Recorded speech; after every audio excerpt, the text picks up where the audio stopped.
Good evening, everyone, and welcome to P&P Live. I'm Brad Graham, the co-owner of Politics and Prose, along with my wife, Lissa Muscatine. We have the former Speaker of the House, John Boehner, with us this evening to talk about his lively new book on the House, in which he looks back at his life and his political career. Speaker Boehner is a former businessman who was first elected to Congress in 1990 as a firebrand conservative and served as leader of the House of Representatives from 2011 to 2015.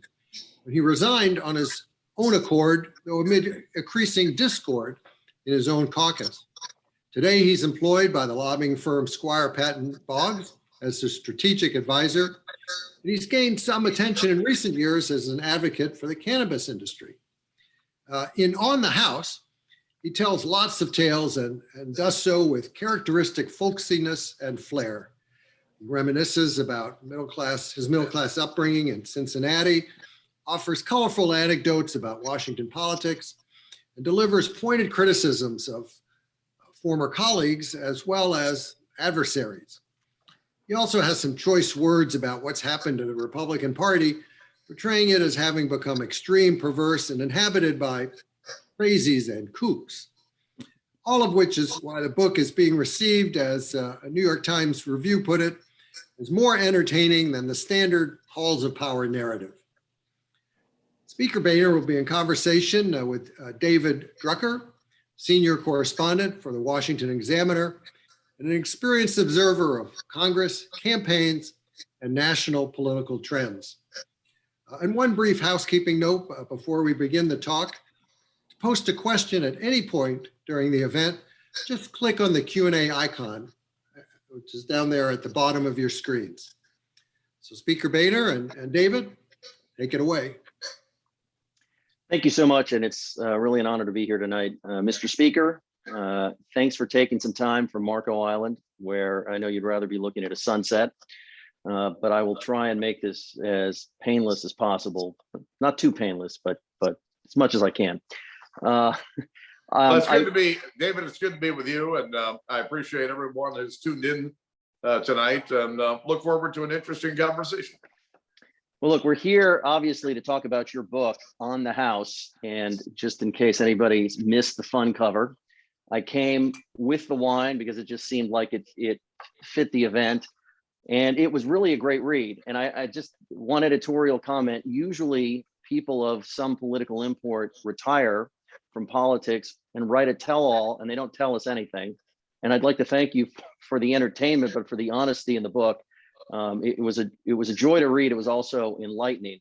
And I wanted to start the conversation by asking you a question that I thought of when I read one of your Bannerisms at the back of the book. If you get a chance to read the book in full, you'll find that the speaker talks about what he calls Bannerism, sayings, some that were his, some he borrowed, that became tried and true things that he would say all the time.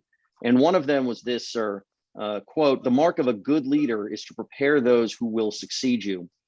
And it made me think of then Majority Leader Eric Cantor's loss in a 2014 Republican primary. He was your heir apparent as speaker. And back then, when I would talk to members of your staff, they would tell me that you were very concerned about the House of Representatives as an institution, and that if you were ever to retire or step down as speaker, it was important to you that it be left in good hands, and that whatever your differences at times, as often happens with teammates, were with Mr. Cantor, you knew he was capable and you knew he cared.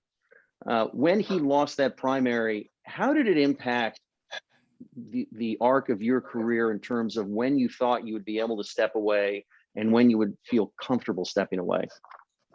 Well, David, I have to tell you that night in July of 2014, I was very upset. I was going to leave at the end of 2014. I was looking at the light at the end of the tunnel. I had decided in November of 2010, when I was first elected speaker, that if I get lucky enough to do this 4 years, that'll be enough. Somebody else can pick this up. And so that my chief of staffs knew it. Only a couple other people knew it, but I planned on serving 4 years. And when Eric lost, I knew I couldn't leave. At that point, Kevin McCarthy was the heir apparent and next in line, if you will. I didn't think Kevin was frankly quite ready to do that job at the time. And so I decided I had to stick around until the end of 2015. I thought I'll stay another year. And because good leaders make sure that there's people in place who have the capacity to do the job and are trained to do the job. And so worked out fine as the way it worked out. Paul Ryan ended up stepping in and taking that position. But Kevin's, I think, poised to be the next Speaker of the House, actually. And so that leads me to my next question, which you've sort of addressed, but I'd like to dig into it. When Kevin McCarthy, at the time that you decided to step down, about a year and a half later or so, if my brain is working and I've got the calendar right, Kevin McCarthy was briefly set to take over. Were you satisfied at the time that he was ready, or did you only turn to Paul Ryan, who I'm curious if he's ever forgiven you for this, but did you only turn to Paul Ryan after Leader McCarthy at that time had a bit of a media faux pas one night, and it seemed as though the conference didn't have enough confidence in him? Well, I didn't turn to anyone. Kevin realized at one point that he just didn't have the votes to be Speaker elected on the floor of the House. And so he stepped aside, and Paul Ryan was really the only guy left who could get 218 votes on the floor of the House to be the next Speaker. And he didn't want to do it.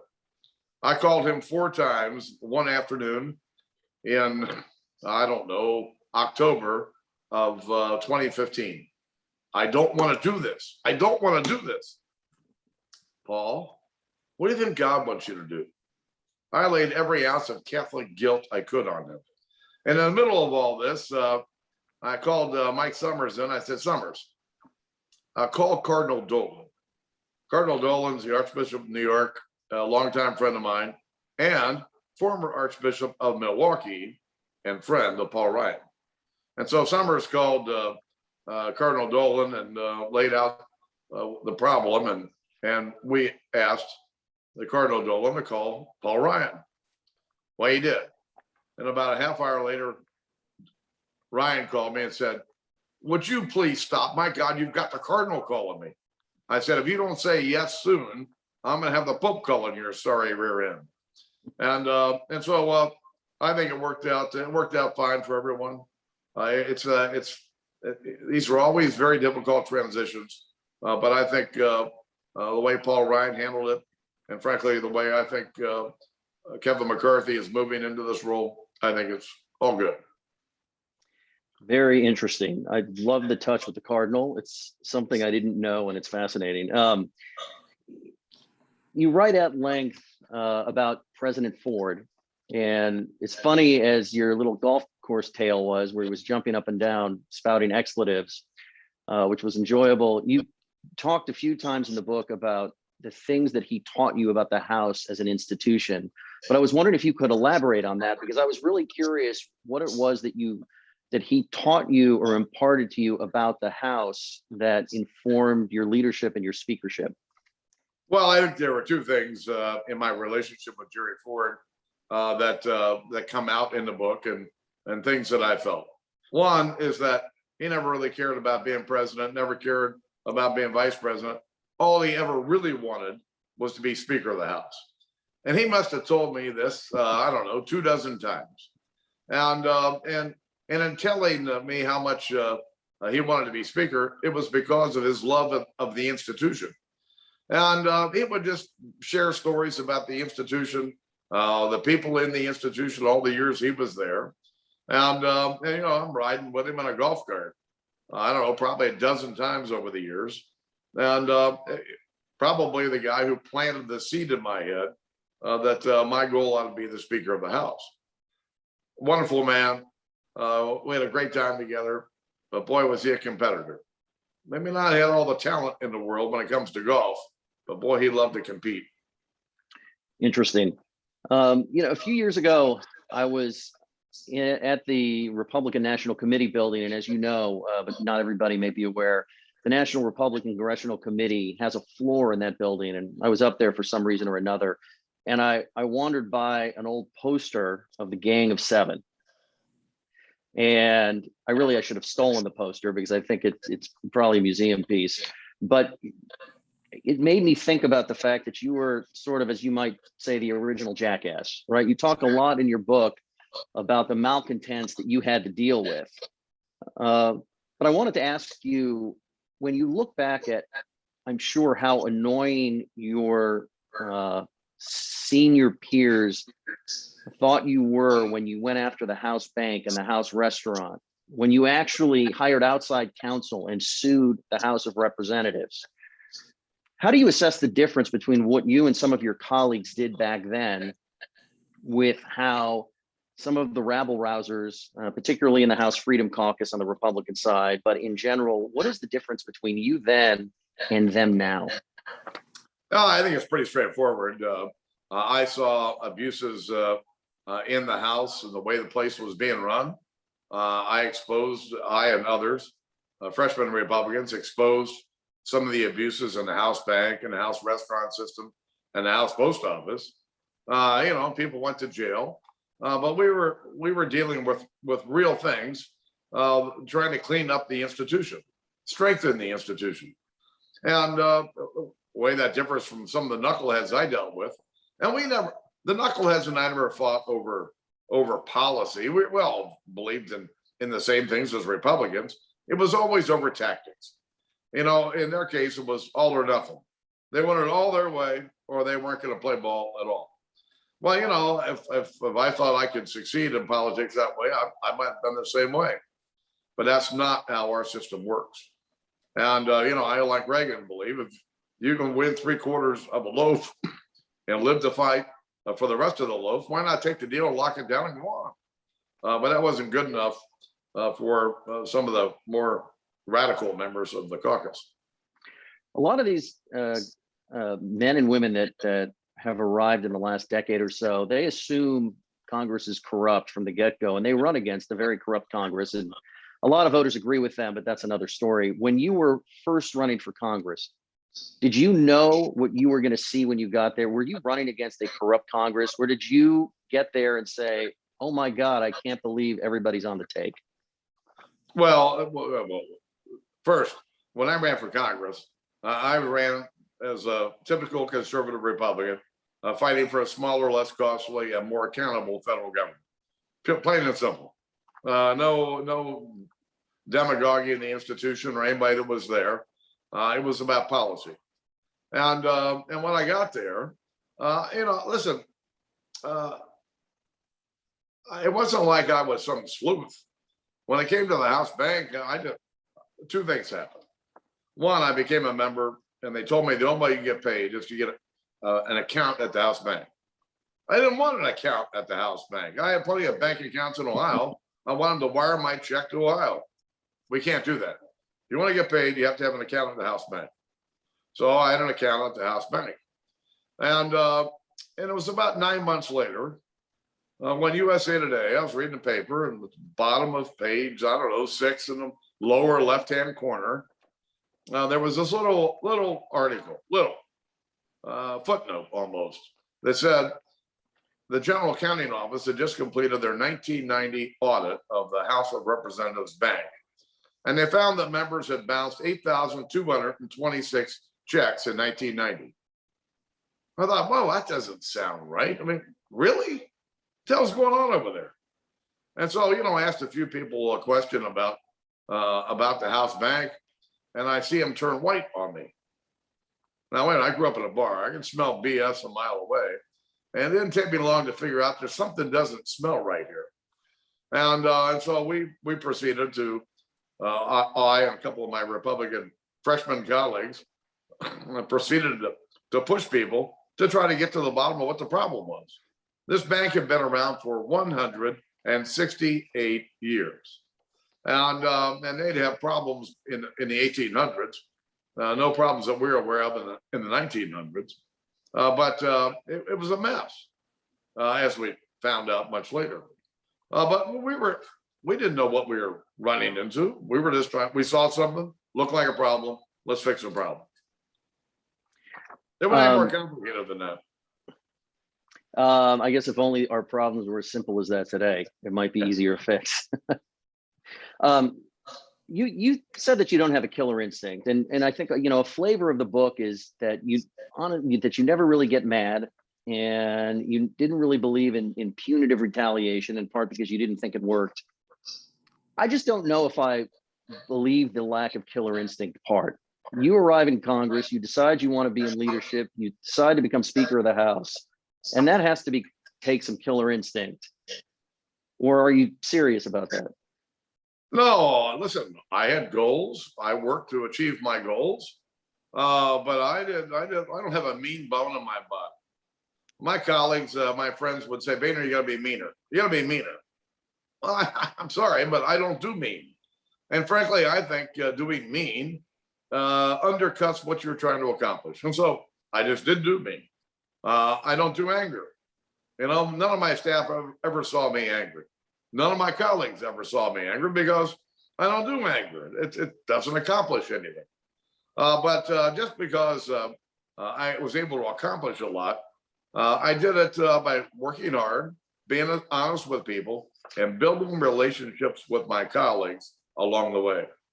My leadership style is one of relationships with Republicans because I needed their votes if I was going to be one of the leaders.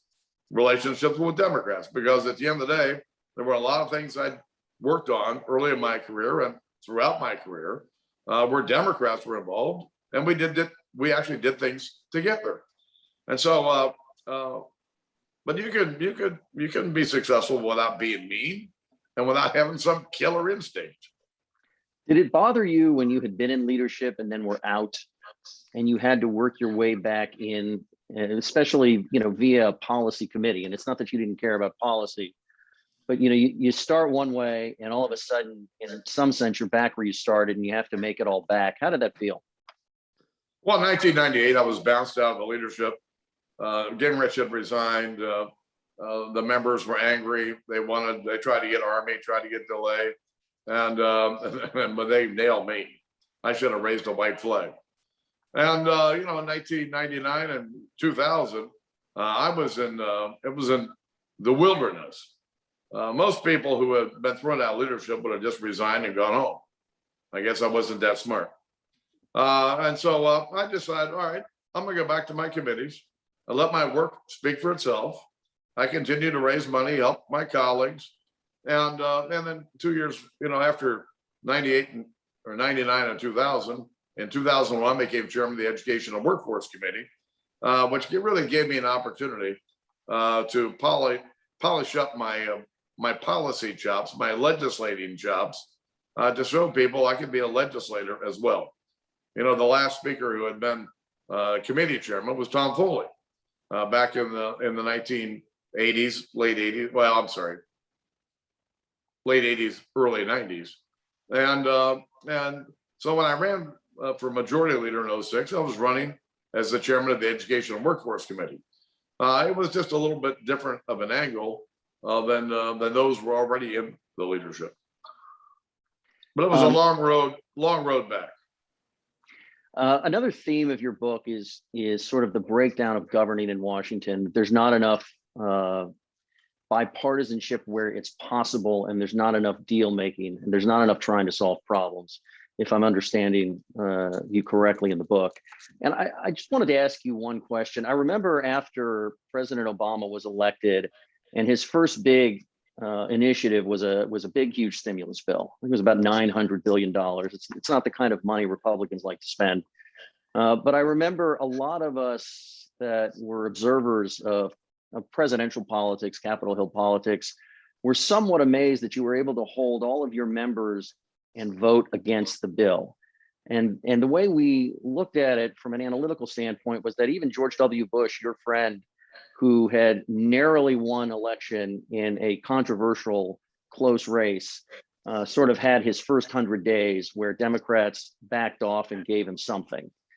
At the time, did you feel like you were treading new ground in not throwing President Obama a bone by trying to jump on board the stimulus bill at the end, in the middle of the Great Recession? Do you think that contributed at all to the breakdown of negotiation that we've seen over the years? I don't think so. Part of it wasn't a big challenge to get all the Republicans to vote no. This was a giant waste of money. Dave Obey and the chairman of the Appropriations Committee and the Cardinals just threw money at government, hoping that something good was going to happen. We had offered our ideas to the White House; they were all rejected, and once they were rejected, Republicans were never part of the process. Now there were a couple of Republicans who were thinking about going down this path. I remember having conversations with 2 or 3 of them on the floor during the vote. Matter of fact, staring them in the eye to make sure they voted the right way. But at the end, all the Republicans voted no. Why? Because it's bad policy. Now, there are a lot of things they could do that would have bought off half the Republicans. If they'd have put some infrastructure money in there, talking about traditional infrastructure money, they'd had a whole bunch of Republicans voting for it, but they didn't do that. And when you look at our opposition to President Obama, it wasn't about President Obama. It was about the policy that they were promoting, whether it was Obamacare, the stimulus bill, cap and trade, Dodd-Frank. These were policies that were far beyond anything that most Republicans would support.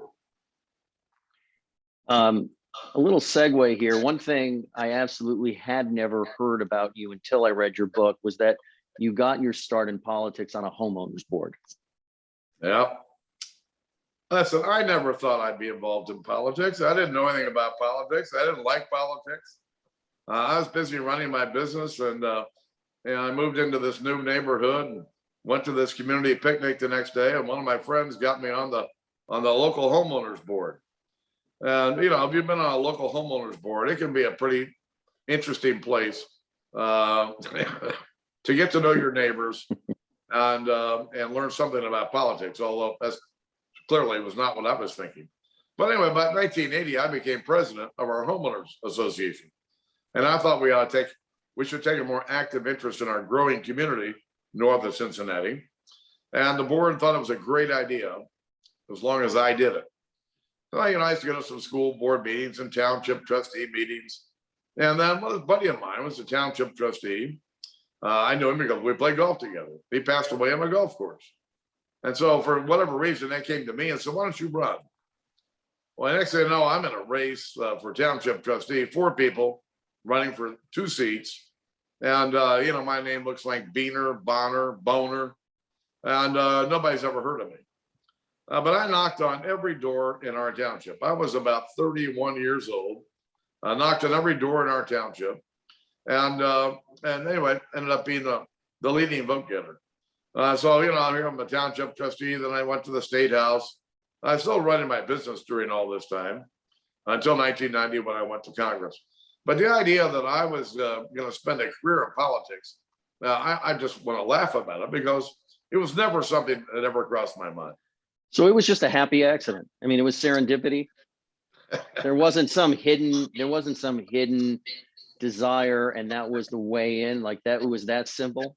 No. I ran for office, and next thing I knew, I was Speaker of the House. It was like, how in the hell did this happen? And who was crazier, your House colleagues or your homeowners association colleagues? Oh no, I think my House colleagues would have been a little crazier than some of my neighbors. They were pretty tame compared to some of these guys. Well, that's saying something. Look, I've got to ask you at least one obligatory question about current events, but I'd like to frame it from the perspective of serving in the House of Representatives. In the book, you write that you ended up having regrets that you supported the impeachment of President Bill Clinton. And you go through the reasons that it was really a partisan impeachment and that ultimately the punishment didn't fit the crime. And when President Trump was impeached the first time, it was a partisan impeachment, and there's a debate over whether the punishment fit the misdeed. But the second time around, he was impeached on allegations of inciting the riot at the Capitol. He was impeached 1 week after the riot at the Capitol. And I wanted to ask you, if you had been serving in the House of Representatives on January 13th, knowing what you know and seeing what you saw, would you have voted to impeach him? And even if you would not have, 10 House Republicans did vote to do so. Did this qualify as a proper impeachment in your view? Well, listen, when you're out of office, the last thing you should do is get yourself involved in what's going on for those in office.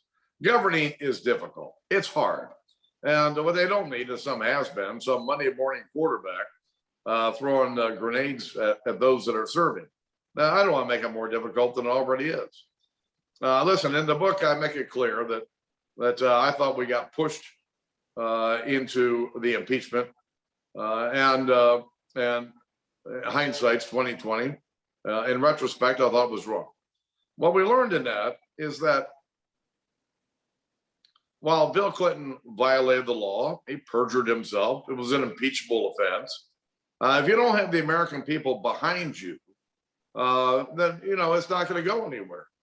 And I think that's what we saw in the Clinton impeachment. I think it's what we saw in the first Trump impeachment. Nancy Pelosi didn't want to get down this path. She tried to hold the Democrats back for months and months and months. And then one day, all of a sudden, she looked up and she realized a lesson that I'd learned more than once, that a leader without followers is simply a man or woman taking a walk. And, if you watched, Nancy Pelosi ran out and jumped in front of her troops. They passed this impeachment, but it was not supported by the American people. And so this is, when it comes to impeachment, these are big, big, big issues. And you've got to have the American people with you or they go nowhere. One last question on President Trump. And just from this perspective, he ran as a master negotiator. And I'm wondering if at the outset of his presidency, notwithstanding all of his antics, if you thought to yourself, look, this guy says he wants to cut deals. He's not from Washington. He's an entertainer, but he's also a businessman. And maybe he'll be able to bridge the gap here where others hadn't. Did any of how his presidency unfolded ended up surprising you from the perspective of lawmaking? No, not really. Sometimes the White House gets involved in a negotiation. They want to play it up like it's a bigger role they play than they do. Typically, it's between the congressional leaders, and the White House is kind of looking over the shoulders of their particular party to see how it's going. But there are times when there were direct negotiations. Mitch McConnell and I in the White House. Joe Biden played a role in many of those because he turned out to be the negotiator, if you will, on behalf of the White House. I watched the Trump presidency unfold. His relationship with Capitol Hill. I was waiting for it to develop, but it fell apart before it ever even had a chance to develop. And so any direct negotiation the president was going to be involved in were way too high stakes for anybody on the other side to give any ground. It just wasn't going to happen. David, today, what we see is we see both parties being held hostage by the loudest voices in their party. And especially the leaders. The leaders are really held hostage by the loudest voices in their party. On the left, it'd be the progressives. On the right, it'd be the really hard right conservatives who don't want to give any 1 inch of ground anywhere. And when you look at the country is divided almost down the middle. I mean, Joe Biden won his election narrowly. We basically have a 50-50 House and a 50-50 Senate. And when you've got the country as divided as it is today, trying to find common ground is, it's virtually impossible. And add to that, the first 2 months of the Biden administration, instead of working with Republicans, he's trying to keep his party together. So he keeps caving to the left, caving to the left. I understand what he's trying to do, but holding the left close to him is preventing him from working in any kind of a bipartisan manner. And so it's going to be interesting to see how all of this unfolds. There's a schism in the Democrat Party. There's a schism in the Republican Party. Everybody wants to write about the fights in the Republican Party, the Trumpers versus the traditional Republicans. But I'm telling you what, this schism on the left has been interesting to watch. And you saw it play out after the election when every interest group in the world was trying to get their friend into the Biden cabinet, and then Joe gets sworn into office, and the White House has had probably a dozen opportunities where they could have reached out and actually worked with Republicans at the beginning, not at the end, but every single time they moved to the left. And so they're holding the Democrat Party together, but it isn't going to last very long. When you look at this infrastructure bill that the Biden proposed, and we can have this debate about what infrastructure is or what it isn't, but let's look at it this way. What the progressives want in this bill, which is a lot, and what they're getting is a lot, is not going to sell with the moderate Democrats. The seats that are held in Republican territory, held by Democrats, these Democrats aren't going to vote for this. I mean, it's suicide. They're going to lose the majority. And if you look over to the Senate side, the things that Bernie Sanders wants, Elizabeth Warren wants, are not the things that Joe Manchin or the two Democrat senators from Arizona want. And it's probably more on that side as well. And so this is all going to play out in the coming months. It's going to be fascinating to watch. But anybody thinks we're going to see an infrastructure bill anytime soon, don't count on it. We're a long way away. At the beginning of your speakership, you were close to negotiating a fiscal deal with President Obama. And as you write in the book, one of the things that happened first to mess with it is that your old buddy Saxby Chambliss threw a wrench in the deal. Did you ever find out from him what he was thinking or why he didn't call you and say, John, I got this idea. Is it gonna mess things up? No, we never talked about it. And after they blew up, or the president walked away from our agreement on the grand bargain, I did. There was no reason for me to beat up on Saxby or ask him about it. The damage had been done. The bill had fallen apart, and the next thing you know, we're stuck with a sequester. Were you surprised that President Obama walked away? I guess what I'm saying is, you had done deals with Ted Kennedy, and you're not the only Republican that has told me this over the years, that if Ted Kennedy made an agreement with you, no matter how much screaming he got on his left flank, if he made a deal, he made a deal. Do you think President Obama broke his word and killed the deal, or was it more complicated than that? No, it was no more complicated than that. I've shook hands on every kind of business dealing known to man, cut more deals in politics. I didn't need a contract. I never had contracts with my suppliers. I don't have any contracts today. When I shake somebody's hand, that's the deal. It's done. And when President Obama shook not only my hand, but Eric Cantor's hand in the Oval Office on a Sunday morning in late July of 2011, we had a deal. I had spent all morning with the Treasury Secretary, the OMB Director, the Chief of Staff, the Domestic Policy Advisor to the President. We've been working on this for about 6 weeks. And we have been back and forth, and we had a deal. And, I thought, we got a deal, it's done. And when the president basically walked away from this deal, I got to tell you what, I was really upset. It's just not something I would have done. I'd have taken the heat. I'd have done whatever I had to do. But if I made a deal with somebody, I was going to keep the deal. It just disappeared. The grand bargain would not have solved all of our fiscal problems, but it would have gone a long way to putting us on a really solid foundation to fix all of our fiscal problems. And we were this close to getting it done. Interesting. I want to ask you about earmarks. You know, you famously would never take an earmark when everybody took earmarks, which I guess somehow made you a squish, but that's another story. But you know, they're bringing them back, and they're going to put some limits on them and try and make them a little more transparent, a little bit more above board, at least according to the critics. But I wanted to ask you this about earmarks, because I've talked to a lot of Republicans who like you very much, but never agreed with your stance on earmarks, because they said without earmarks, there's not a reason for members to talk to each other, particularly across the aisle.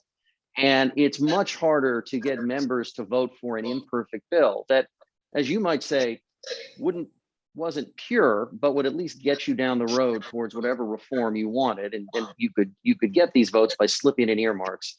Have you ever had any second thoughts on the policy, given what you've seen happen in Washington over the last decade? Absolutely not. Listen, I watched this earmark parade. Listen, in 1990, I'm a brand new candidate running for the Congress, and somebody asked me about earmarks. And I said, if you think my job is to go to Washington and rob the federal treasury on your behalf, you're voting for the wrong guy.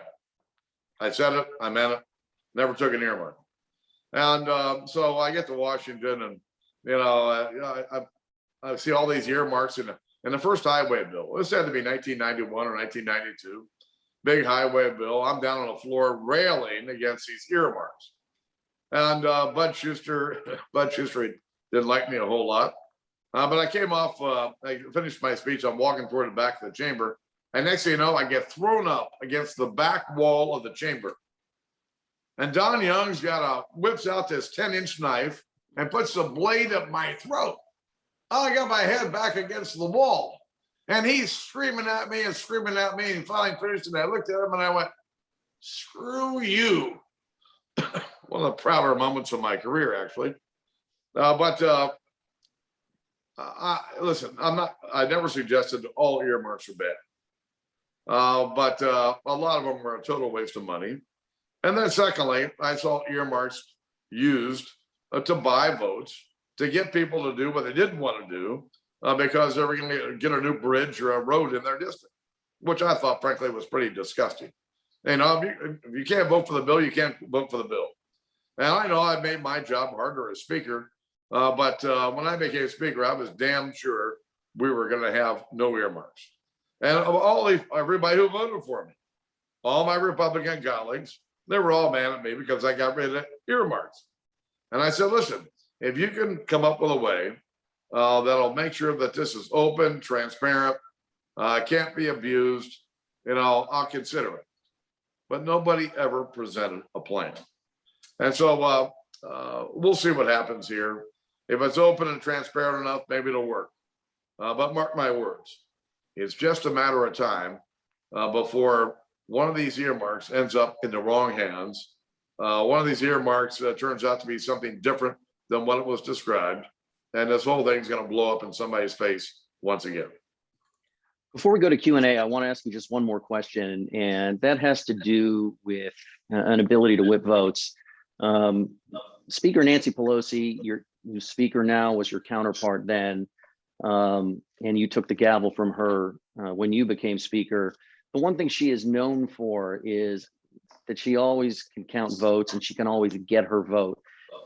Given that, and I agree with you on this, that the Democratic Party is going through its own heartburn and that it's not just Republicans, what do you think is the difference between the Republican conference and the Democratic caucus such that Pelosi manages to hold her members together, and including right now so far without a governing majority, but not a governing majority, and that both you and your predecessor as Republican Speaker, Paul Ryan, had a lot of difficulty on some of these tough votes keeping the conference together?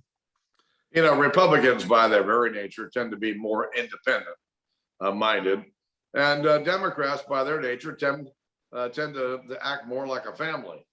And while they have differences, you know, they stick together a hell of a lot better than do Republicans. And I've seen this over the last 30 years. It wasn't just the 5 years that I was speaker, or a couple of years that Paul Ryan was speaker. It's just one of those institutional norms that cause Republicans a hell of a lot more headaches than it does Democrats. All right, sir. Thank you very much. I'm now going to go to the audience and see if they are tougher customers than I am, which is possible. Let me see what I have here. Let me start with this one because it may provide us some comic relief. You said in your book that Ted Cruz was someone who people look to as one of the new conscience of conservatives. We know you disagree. So in your view, are there some leaders on Capitol Hill who we should look to as the conscience of conservatives? Listen, I'm a conservative Republican. I'm just not crazy. And, most Republicans on Capitol Hill, I would call conservative Republicans. I'm not quite sure I would know who to tap these days. I've been gone too long. But there are a lot of conservative Republicans on Capitol Hill that aren't crazy. And that's the whole issue here. If you're fighting to get something done, fine. But you're fighting so you get your name out there, create chaos because it helps you raise more money. That's not why I went to Congress. I want you to do something on behalf of my country, not go there and just make noise. Here's another question. This is clearly a devil's advocate question, although maybe not. Can the GOP be saved from the radical factions that have taken over the party? And two, I have to allow this question. The same questioner. What is your favorite red wine? I'm a big believer in Drucker and Cabernet. Yeah, it might be a little pricey to drink every night, but I drink a lot of Chateau Saint Michel, but only Cabernet. I used to drink Merlot, but I got away from Merlot probably 10 years ago. It was just a little too heavy, and the Cabernet seemed to be just about right. So now back to the first part of this question, which was what? I forgot. Can the Republican Party be saved from its radical factions? Listen, we've always had some radical factions, but these days, with these social media platforms, they can gain a hell of a lot more attention than they used to, and it's a much bigger problem to deal with. Now, what I've suggested over the last several months is Republicans just need to stand up and act like Republicans. I know what I believe in as a Republican. Things like a strong national defense, fiscal responsibility. Go back to the principles of being a Republican, and we'll do a better job of holding the party together. There's another question that's come in, and they wanted to get your idea of what might sort of, cool some of the partisanship that has been so prevalent on both sides. In other words, how do you get the chamber working again so that even though you tear each other's heads off, you still, both parties, and in fact, the factions within each party can get together to get things done that need to get done? Well, David, members reflect the views of their loudest constituents. And the American people sent all these people to Washington. I didn't choose them. Nancy Pelosi didn't choose them. The American people sent these people to DC to represent their interests. And they're being held hostage, again, by the loudest voices in their party. Now, you want to change this? The American people have to figure out, all right, we don't like this anymore. Maybe we need to send different people to Washington. Maybe traditional Democrats and traditional Republicans ought to take a more active interest in the primary process where most of these decisions are actually made. And if that were to happen, guess what? We'd end up with, I don't want to say better members, but we're going to end up with more reasonable members on both sides of the aisle. But all this, the reason we have the Congress we have is because the American people are as divided. They're the ones that are divided, and they're the ones that are sending their representatives to Washington. And so I know people want to blame the Congress. It's easy to blame the Congress. I've been there. I've watched how this works. It's the American people who need to decide we don't want this anymore. We want a different kind of Congress, and they need to step up and act.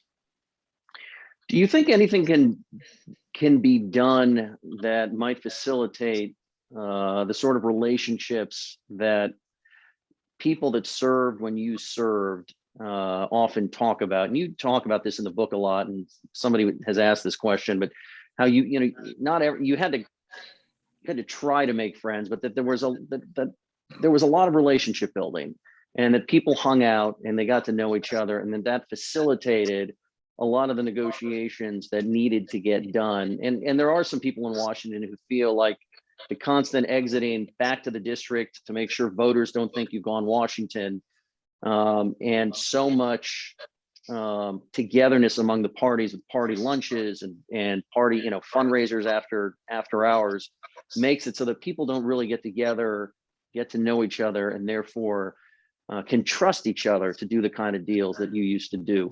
Do you think that's a part of it? I was there at the beginnings of people not living in Washington.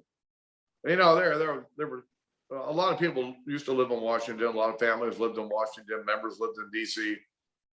You know, and so there were members that went home every weekend. But by the time I got elected, as an example, my wife and I never had a conversation about whether we're going to live in DC. That was just not, it was just wasn't a conversation. I was going to be going back and forth every week. And over the years, those numbers tended to increase. And as a result, members and their families didn't get to know the other members and their families as well. And there were a lot of efforts to try to bridge this gap over the years, but really not much of it has worked. And so, and then you look at what's happened over the last year with COVID, and members not being in their offices, staff not being in their offices, not having hearings, not being on the floor. This really, I think, hurt the institution and hurt the ability of members to understand each other, work together, get to know each other. And so all the efforts that were undertaken over the last, I don't know, 10 years that I was there, to facilitate more conversation and more relationship building, I was a hearty endorser of those efforts because I thought they needed to happen. We need to find more ways for members on both sides of the aisle to get to know each other, their families get to know each other, because you get to know someone, eventually you get to trust someone, which is going to lead to more cooperation. Some people want to ask about the challenges you think Kevin McCarthy may face as Speaker if Republicans win the House and he's elected Speaker. I know you don't like to breathe over everybody's shoulder too much now. The problems aren't going to look a lot different. The problems aren't going to look a lot different than mine were. I can assure you. In retrospect, is there anything that you think might help him navigate it better than you did? Good luck. Why say in 20 words what you can say in 2? Yep, very good point. Let me see what else I have here. I'll ask you this one because you travel the country every year. Until recently, every August, you'd hit all of these different districts, help your colleagues out in the RV. A sort of topic du jour when talking about House races over the past 6-7 years or so is gerrymandering. Now, gerrymandering, of course, has been around long enough for the term to have been invented sometime in the late 1700s, early 1800s, or somewhere around there. But there's been, especially in the Democratic Party, a call for an end to partisan drawn districts. Do you think that Congress would function better if districts were more compact, less gerrymandered, or do you think that's sour grapes when you can't win the House? I think it's all bullshit.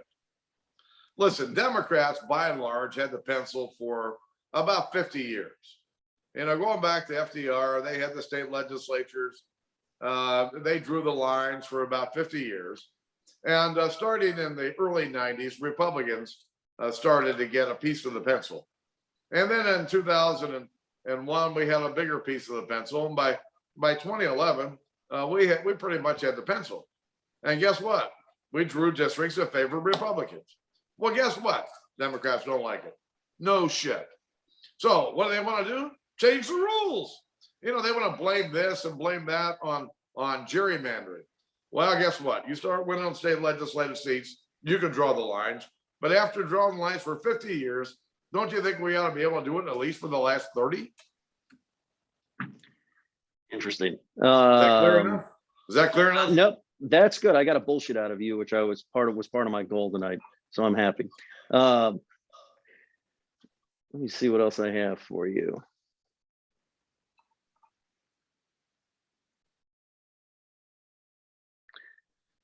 Let's see here. I'll save you from that one. So I'm getting a lot of questions about Citizens United, and I was going to let it go, but I'm getting more than one question about it. And of course, look, some people blame this for the proliferation of super PACs and dark money and all of that. So I'll ask this question, sort of dovetails on the last question. Do you think that when you look at all of the changes to federal fundraising regulations over the past 20 years, the McCain-Feingold fundraising reform bill, the Supreme Court decision that made it easier for super PACs and for unlimited giving in certain kinds of organizations. What has been the impact of that on politics? And do you think that it's been a negative impact, a positive impact, or it's a matter of people complaining when they don't like the outcome? Well, listen, I thought McCain-Feingold was a disaster. Trying to put some artificial level on the level of the ocean, it's a joke. As long as Washington has the power it has, it's going to attract money. It's going to attract special interest money, and whether it's campaign donations, organizations, I don't care what the legal structure is. The money is going to flow. There's no way to stop it. And McCain and Feingold thought they could. And then Citizens United comes along, and all it says was corporations can donate money. Well, guess what? Corporations don't donate money. I know people will be surprised to hear it, but they don't. They're the worst givers in the world, if you want my honest opinion. Listen, there's no set of rules that are going to work. I don't care how you craft them, how you create them, they're not going to work. There's one way to deal with this, in my opinion, and that is sunlight. You spend one dime trying to influence the outcome of an election, it has to be disclosed. If you have full disclosure of every dime that's spent on both sides, I don't care what the makeup is or what the structure is, but if every dime trying to influence an election has to be recorded and posted, guess what? That will have a chilling effect on what people are doing. It will let people know this ad's coming from this group, whose donors are so-and-so. Sunlight is the only way, sunlight transparency is the only way, I think, to control this system. Somebody's asking if you could, a sort of pie in the sky question, but if you could pick one piece of legislation, either one that you tried to pass when you were in office or one that doesn't exist but you think is desperately needed, and you got to wave a wand basically for one day and that legislation would pass. Do you have any ideas about what that would be? Immigration reform. My second greatest disappointment in my time in office was President Obama and I couldn't get together on immigration reform. And we were really, really close. And, the country is still reeling from this 10 years later. Our immigration system is a complete mess. It's just not about what's happening on the border right now, which is a mess and a humanitarian disaster. Our entry-exit system. I mean, half the people who are here without documents came here illegally. We have no way of keeping track of them. And then the system for letting people come in is, it's about 80, 90 years old that needs to be updated. And so the fact that if I could do an immigration reform bill, I would sit down with my old buddy, Ted Kennedy, and we would have an immigration reform bill on the president's desk tomorrow.